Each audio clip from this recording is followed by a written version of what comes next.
Ahoy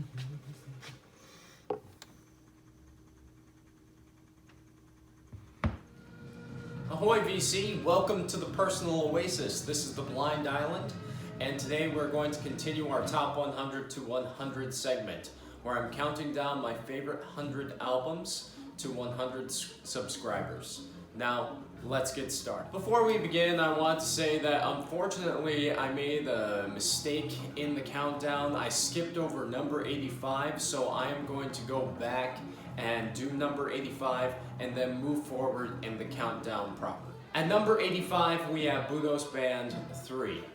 This is some wonderful contemporary Afro-funk. So good, groovy, and just like these guys are just 100% on the same wavelength.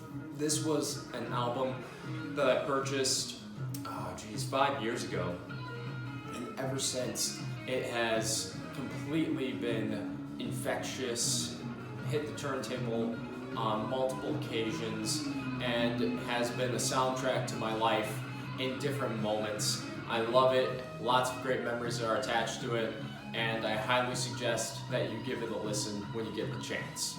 At number 79, we have Dirty Beach's Badlands.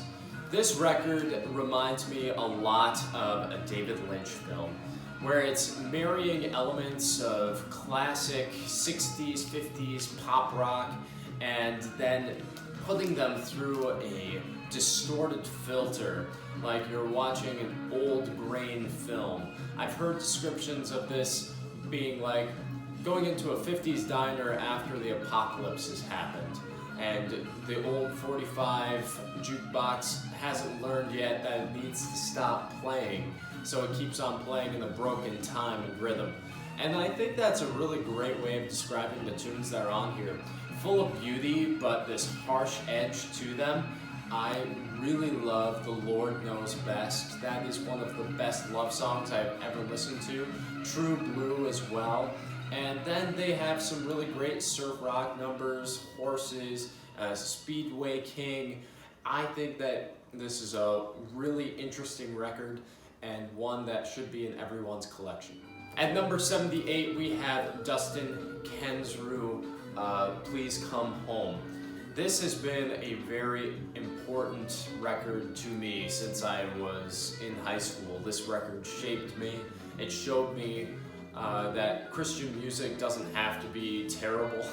It's really, really well done material and very contemplative, and also it brings in elements of Bob Dylan style songwriting, very confessional, and the songs on here, since I am a Christian, they really do have a lot of resonance to me. Songs like Please Come Home always strike me, hit me hard between the eyes, but then there's also songs like Blood and Wine, where it's just a person who completely loses themselves to their passions and their lust, and I can relate to that too. I think we all can.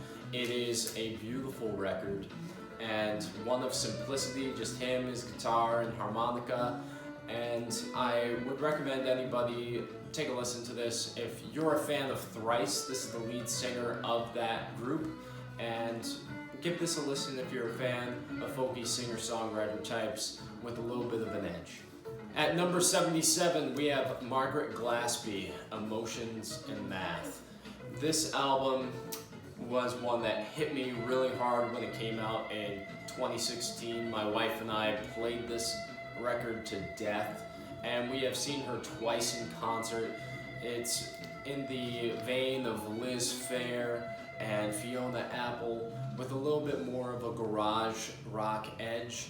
I've listened to her newest singles for her latest album, and I'm a little afraid she's moving in the glittery synth wave that rock is headed.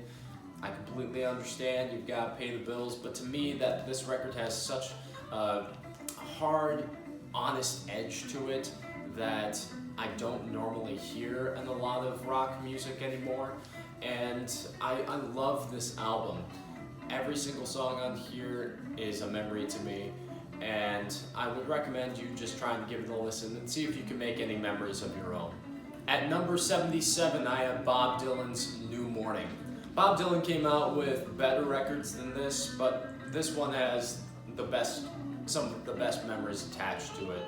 And it's an underrated classic in my opinion. Songs like If Not For You, New Morning, Sign on the Window, The Man in Me. He was still at the top of his songwriting game when this came out. It was made as a bit of a response to people who said that he couldn't write any good songs anymore after Self-Portrait. But I love how light and carefree Mr. Dylan sounds on here. He has never sounded happier in his life than he does on here. Maybe on Nashville Skyline, but you can hear the joy in his voice on this. And it's because he was in a really good place in his life at the time. And it's unfortunate that people kind of feel the need to dwell on the misery and the dread, but there is so much lighthearted goodness in this record, and I highly recommend you give it a listen again.